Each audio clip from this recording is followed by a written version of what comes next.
Hello again to the next chapter of the Alexandria.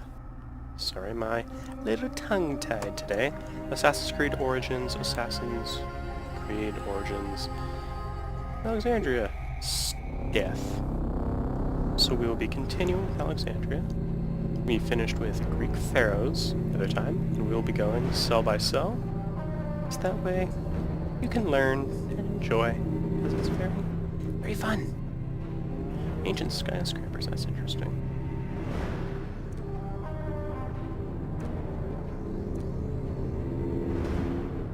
I'll cycle through these so you guys can see these, and apologies for if I sound a little loud, because I'm intending to speak up, because in my other videos I sound like I am a little mouse. So that would be good if I could, speak up. So yeah, we just got finished with Greek pharaohs in the last one, before we left. I think I'm still in the tomb. How funny. Yep, there it is. Greek pharaohs. I think it's Greek pharaohs. Yep, so thank you. Alright, so the next one, let's see what it is. Ooh, Cleopatra, Queen of Egypt. So this shall be a treat, I think. The Ptolemaic dynasty lasted from 332 to something else BC. You can probably pause and read that again. Alright, here we are, Cleopatra. And I will be reading the stuff again, despite the fact that, hooray, my graphics are improving, so that way you guys can see me. Well, not me, this character, obviously. You can see this character without, squinting really hard and wondering, are we playing Tetris? What are we playing? This is all pixels. So, yeah, hurrah, we can see. And I think I may actually try posting playthroughs of games on here, because, why not? Those are popular. As well as, neat history things. Yeah. Man, I love this game. It's just so... I get a nerdgasm every time I run through it. Alright, anyways. Cleopatra. Cleopatra, Queen of Egypt. Number of stations, 11. Region of Alexandria. Learn about Cleopatra, the last of the ancient Egyptian pharaohs. Estimated time, 9 minutes. Welcome to Cleopatra, Queen of Egypt. Cleopatra VII Theophilopator ascended the throne in 51 BCE at the age of 18. Though her early attempts to maintain power were often challenged, she eventually prevailed and became the sole ruler of Egypt. According to Plutarch, she was the only Ptolemaic pharaoh to speak the Egyptian language. Her intelligence, coupled with a good education and a great political mind, allowed her to make the alliances necessary to maintain the independence of Egypt while Rome was becoming a Mediterranean empire. Fascinating, and yes, I have heard many, many sources rave about how she could speak Egypt and was the first of many, many generations to do so. So, very, very shrewd woman, very, very intelligent. So there's the text for you guys. Again, following the same format of these videos, I'll just kind of repeat in case someone's jumping in on chapter 12 out of 34 or whatever. I'd give you guys a minute or two if, you're watching and you were listening to this while, I don't know, cleaning a room or doing work, desk work or something, and you want to figure out what on earth they were saying, or, Philippator, how is that spelled, So that way you guys can read. Then I'll read the super tiny text, because sometimes if, internet is bad, the screen goes grainy and you can't read that tiny text. So, head of Cleopatra VII, 69 to 30 BCE, 1st century BCE. Oh boy. Antikensamalung, SMPK Berlin Allmange. Photo copyright BPK Berlin District or distributed, I'm still unsure. Roman Grand Palais, Jonas Laurentus. Jonas Laurentus. Yeah, I believe that's how it's said. Excuse me. Looks like a party.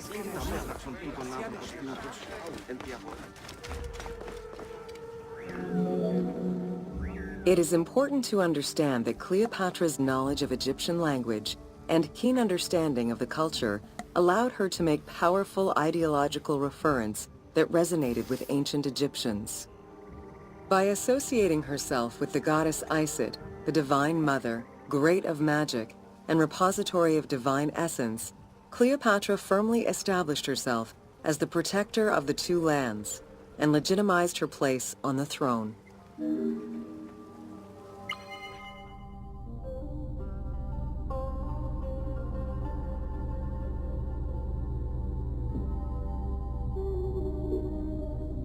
Probably Cleopatra VII, Greco-Roman era.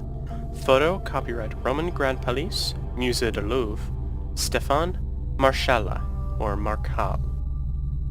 Marchal. I'm unsure how to pronounce that. Though that just could be me mangling other pronunciations. My deep apologies for that. Upon his death in 51 BCE, Ptolemy XII Aulus bequeathed his kingdom to his daughter and eldest son, Cleopatra VII and Ptolemy XIII. As was custom, the siblings were married. The new pharaoh was 10 years old, his sister wife 17. The early years of their reign were not easy.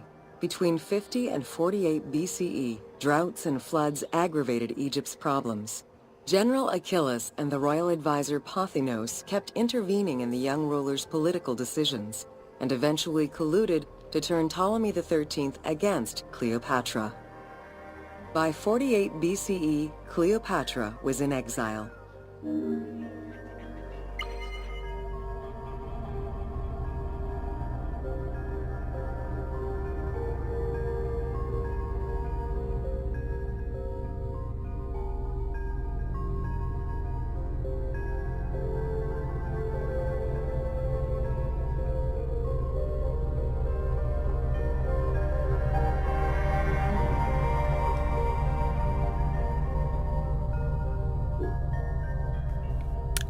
Mint.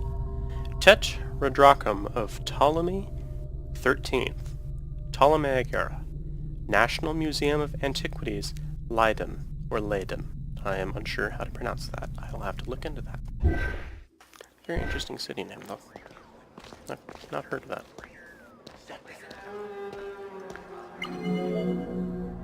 During Cleopatra's exile, the Roman Empire was not without its own internal conflict.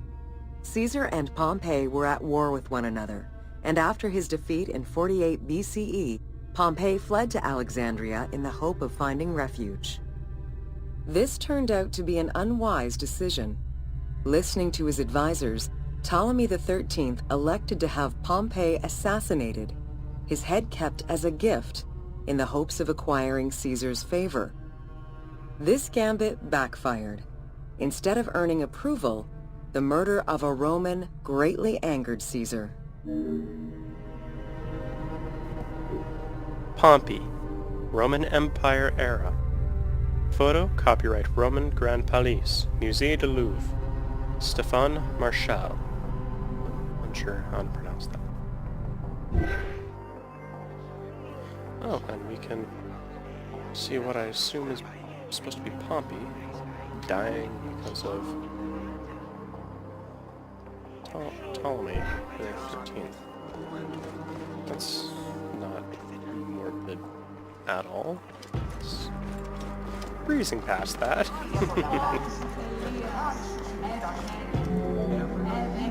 Cleopatra, aware of Caesar's anger against Ptolemy for the murder of Pompey, decided to take advantage of the situation.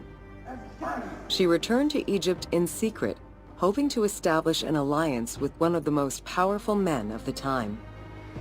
Outside of the legend, where she had herself smuggled into his quarters in a carpet, what exactly happened during that fateful meeting remains a mystery. However, Caesar seemed to see a better ruler for Egypt in Cleopatra than in her young and too easily influenced brother. Invoking Ptolemy XII's will, Caesar attempted to mediate peace between the siblings.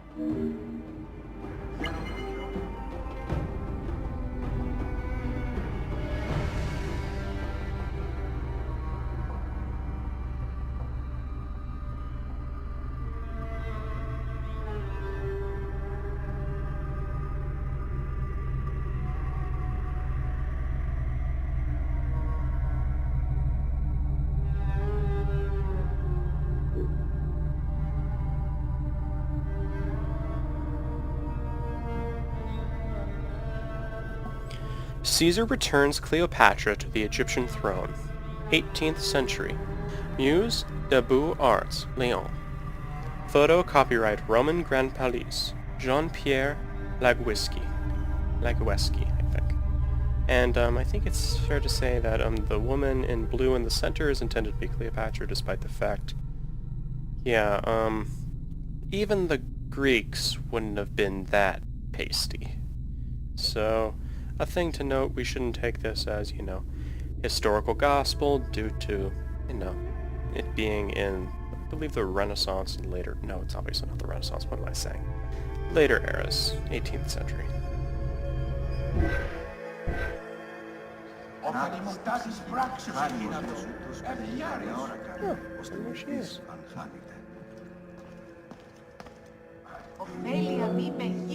Ptolemy XIII was enraged by the turn of events, and his advisors were none too happy to see Cleopatra return. Urged on by General Achillas and Pothinos, the young pharaoh plotted against Caesar and Cleopatra, resulting in the siege of Alexandria in 47 BCE. It was in March 47 BCE that Caesar defeated Ptolemy XIII's forces. The young pharaoh drowned in the Nile after having fled the battlefield. With her opponents dead or powerless, Cleopatra married her other much younger brother, Ptolemy XIV, and finally claimed the throne of Egypt for good. The end of the Alexandrian War also cemented the romantic and political alliance between Cleopatra and Caesar.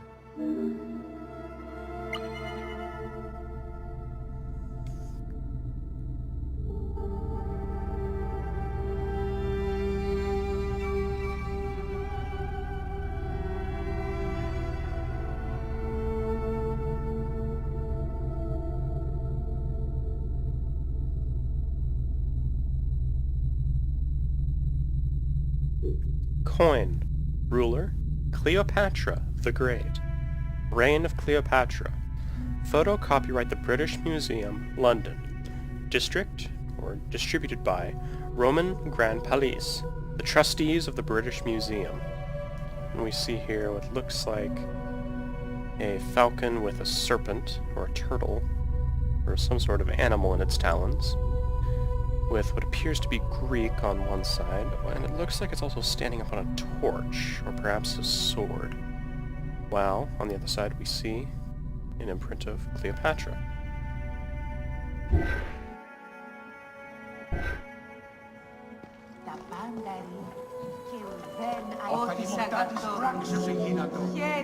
In June of 47 BCE, Cleopatra gave birth to a son, whom she called Caesarion.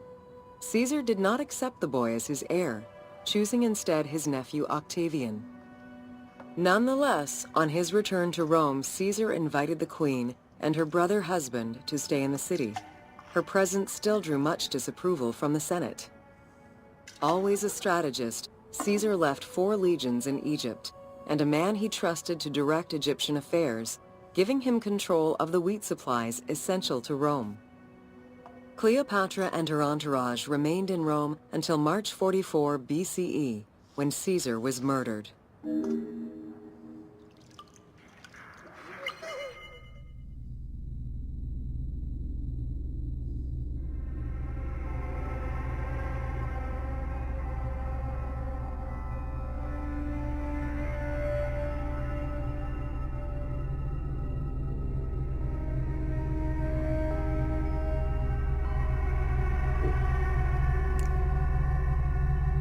Dendera. Tentyris. Temple of Hathor. Cleopatra and Caesarion, circa 1851. Photo copyright Musée d'Orsay, Distributed Roman Grand Palais, or distributed by Roman Grand Palais. Patris Schmidt. It's a very interesting image. Though it appears all the facial stuff is worn away, so you can't quite really see much other than Cleopatra's details. I'm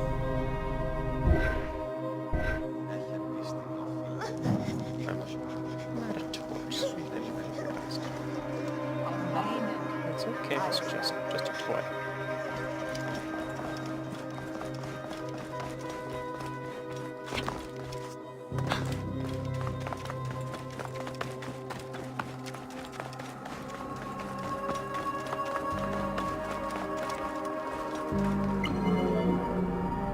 Caesar's most faithful ally, Mark Antony, often visited the Queen of Egypt during his stay in Rome. Unlike most, he recognized the legitimacy of Caesarion, the natural son of Caesar. Antony knew he would need the riches of Egypt in order to fight Octavian and claim the Roman Empire. Cleopatra, in return, saw a powerful ally. In the winter of 41 BCE, she arranged a sumptuous tour of Egypt by boat to show Antony the wealth of her country and the power she held as its ruler. A romantic and political relationship followed. The Roman Senate was once again most displeased. To calm spirits in Rome, Antony married Octavia, sister of Octavian.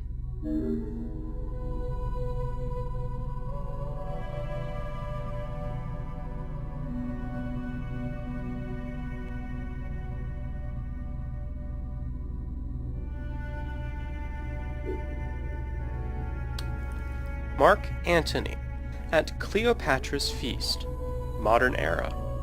Stadtgalerie im Neuen Schloss Bayreuth, Bayreuth, Germany. Photo, copyright BPK, Berlin. Distributed Roman Grand Palais. Image, BSTGS.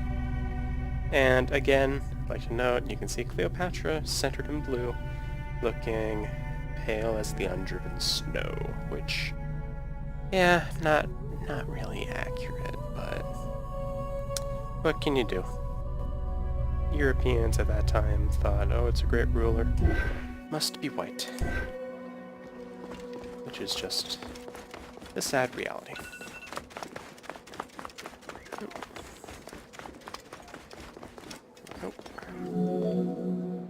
Despite his marriage to Octavia, Antony remained Cleopatra's lover, and she gave birth to their children. Cleopatra increased her kingdom's territory and started a political propaganda alongside her lover in Egypt and beyond. She hoped to create a Ptolemaic federal empire with Alexandria at its center. Antony eventually repudiated his Roman wife for the Egyptian queen, much to the dismay of the Roman elite. However, while Mark Antony focused on Egypt, Octavian carefully gained military and political ascendancy over him in Rome.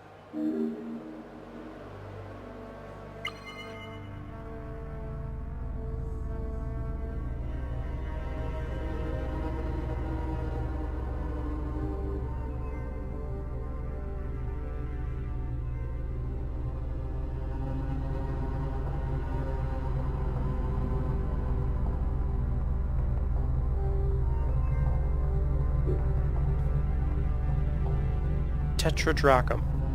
Portrait of Queen Cleopatra VII and Mark Antony. Reign of Cleopatra. The Art Institute of Chicago, Chicago, United States of America. Photo copyright Art Institute of Chicago. Distributed by Roman Grand Palais. Image, the Art Institute of Chicago.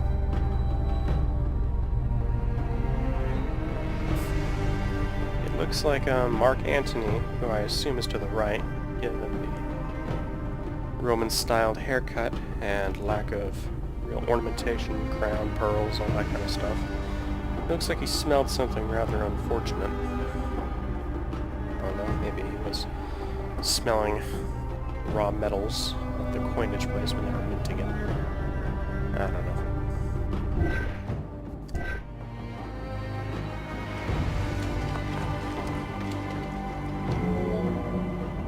Octavian managed his own propaganda campaign and succeeded. The Roman people hated Mark Antony and Cleopatra.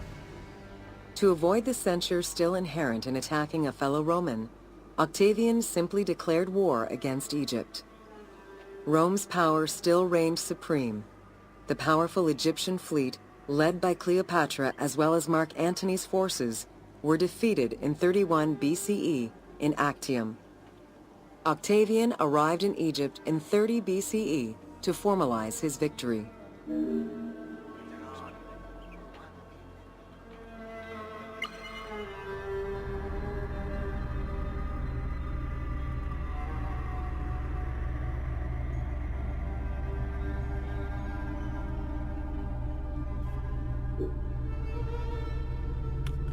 Probably the head of Cleopatra VII, Ptolemaic era. Photo copyright Rome Grand Palais, Musée du Louvre. Stéphane Marchal. I believe that's how you say it. Marchal. Yes. That makes sense. Apologies if I am saying it wrong, but that's how it looks, and it looks like it's kind of right. Oh, I can't like braziers. Just... someone will deal with that. So... The following events remain difficult to confirm due to the many versions and legends around them. It is believed that after hearing a rumor about Cleopatra's suicide, Mark Antony committed suicide himself. He was brought to the queen as he slowly passed away. Knowing that Octavian would have her chained and paraded through Rome in defeat, Cleopatra planned her own suicide. She most likely killed herself with arsenic, though admittedly the version where she uses an asp to deliver a fatal bite may be considered more dramatic. What happened to the body of Cleopatra is still a mystery. That's fascinating. Maybe we could have some historical mystery author write a story where it's like, oh, maybe Cleopatra's body was buried with some intense amount of treasure, or something like that.